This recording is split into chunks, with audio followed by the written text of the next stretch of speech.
दुनिया में जब तक हैं तब तक लगे ही रहते हैं।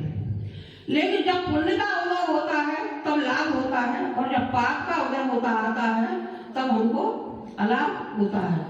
तो जब पुण्य का उदय होता है तब तो हम हर्षित होते हैं, और जब हमारे पाप का उदय आता है तब हम उसमें हमको इतनी क्षमता नहीं रहती है कि ये हमारे करे हुए कर्म है जो उदय में आए हैं, तो हमें इसे क्षमता से भोगना। कहाँ जाते हैं? जब हमारा पाप कर्म का उदय होता है तो हम कभी ज्योतिषी के पास जाते हैं, कभी मंत्रवादी के पास जाते हैं, कभी तंत्रवादी के पास जाते हैं, तो कभी वास्तु वालों के पास में जाते हैं। तो ज्योतिषी वालों के पास जाते हैं तो वो क्या बताएंगे? ये पूजा करो, ये तुम्हारे ग्रह भारी हैं, या ये करो, ये बताएंगे। और मंत्रवादी के पास जाओगे तो क्या बताएंगे? इस मंत्र की जाप करो, माला फेरो, और इस यंत्र को स्थापित करो तो तुम्हारे घर में सुख समृद्धि आएगी। और वास्तु वालों के पास जाते हो तो क्या कहते हैं कि घर में तुम्हारे में ये वास्तु है, इसलिए तुम्हारे में ये अड़चन आ रही है।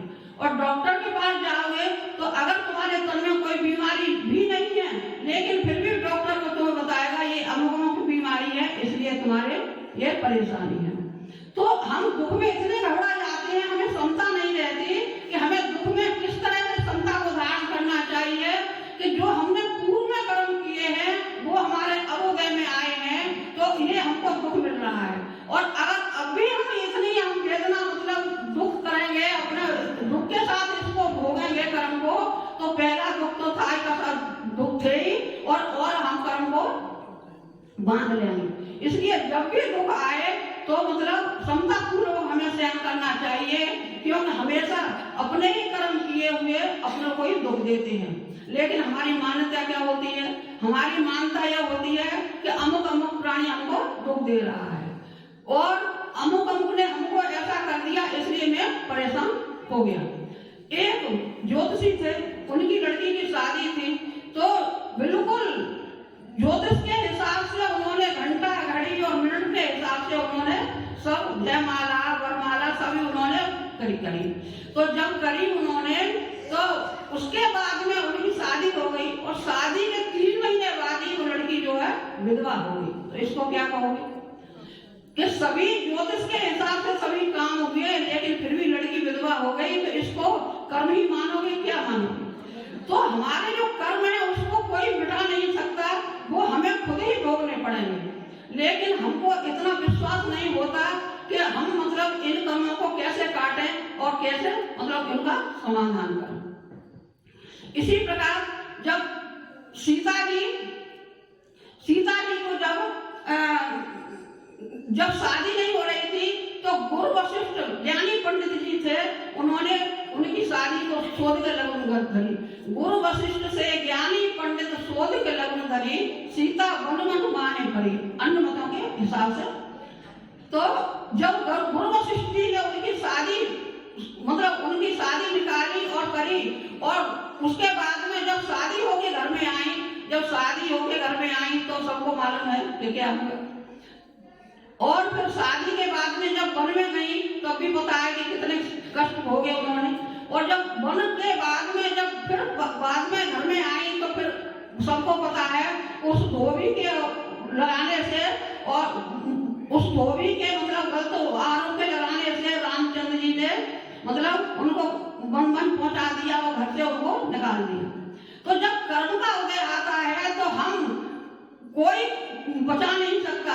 उन्हीं सीता के लिए रामचंद्र जी पत्ते पत्ते से पूछते रहे कि सीता कहाँ है, सीता कहाँ है, और उन्हीं सीता को एक दिन जब गर्भवती थी तो उन्होंने घर से निकाल दिया। तो ये कर्म बड़े विचित्र हैं। इन कर्मों के आने से हमें कभी भी ऐसा नहीं सोचना चाहिए कि ये हमारे कर्म, और कर्म तो एक जन्म के नहीं, न मालूम कितने कितने जन्मों के लगे रहते हैं, वो उदय में आते हैं। हम कहते हैं कि हमने कोई गलत किसी के साथ में हम कोई गलत काम नहीं किया, फिर भी हमको इतनी परेशानी क्यों आ रही है, और हम इतना धर्म कर रहे हैं, सब काम कर रहे हैं, लेकिन हमारे कभी कष्ट दूर नहीं हो रहे हैं। तो ये धर्म तो इस जन्म में कर रहे हो, तुम पिछले जन्म में जो कर्म तुम्हारे लगे हुए हैं तो वो तो सत्ता में पड़े हुए हैं, तो वो तो कभी कभी उदय में आएंगे। तो जब सीता जी को वनवास से लौट के आई, जब सीता जी तो उनको धोबी ने जब अपवाद लगा दिया था, तो रामचंद्र जी ने कहा कि बगैर अग्नि अग्नि परीक्षा के मैं तुम्हें घर में प्रवेश नहीं करने दूंगा, क्योंकि ये अपवादवाद खड़ा हुआ है। तो सीता जी ने कहा, मन में विचार किया, अरे देखो ये संसार कितना विचित्र है। तो उन्होंने वो अग्नि परीक्षा देने के लिए तैयार हो गई। जब अग्नि परीक्षा देने में सफल हो गई, जब देवों ने उनकी सहायता करी, क्योंकि वो तो सही थी, गलत नहीं थी, तो जब करी तो फिर रामचंद्र जी बोले कि हे प्रिय, तुम्हारे लिए सिंहासन खाली पड़ा हुआ है। तब सीता ने क्या जवाब दिया कि हे स्वामी, मैंने इस संसार को देख लिया है, ये संसार बहुत विचित्र है। मुझे तो जब भी दीक्षा ले लेनी चाहिए थी जब मेरे चार बार कर्म उदय में आई। पहली बार कब आई? जब मेरे पिताजी ने स्वयंवर रचा, इतने जनों के बीच में मुझे खड़ा किया, और जब मैंने रामचंद्र के गले में वरमाला डाली, मुझे उसी समय दीक्षा ले लेनी चाहिए थी, क्योंकि ये कर्म की गति बहुत न्यारी है। दूसरी बार क्या हुआ? दूसरी बार जब शादी करके मैं घर में गई, तो शादी के बाद में माँ केकई ने जब वनवास की मतलब करी, तो उसी समय मुझे दीक्षा ले लेनी चाहिए थी। और तीसरी बार क्या हुआ? तीसरी बार जब हुआ जब आपने ये मतलब अग्नि परीक्षा की मुझसे कही, और इतने लोगों के सामने मुझे, आप जानते हो कि मैं सही हूँ, लेकिन फिर भी आपने अपने लोगों के सामने मेरी अपमान किया, मुझे दीक्षा लेनी। और उसी समय सीता जी चली जाती हैं और पृथ्वीमती माता जी के पास दीक्षा ले लेती हैं। तो देखो, जब भी दुख की घड़ी आए तो हमें कभी परेशान नहीं होना चाहिए। ये जब तक जीवन है तब तक सुख दुख तो लगा ही रहता है और लगा ही रहेगा। और सुख दुख तो हमारे किए कर्म है, किसी दूसरे के किए कर्म नहीं है।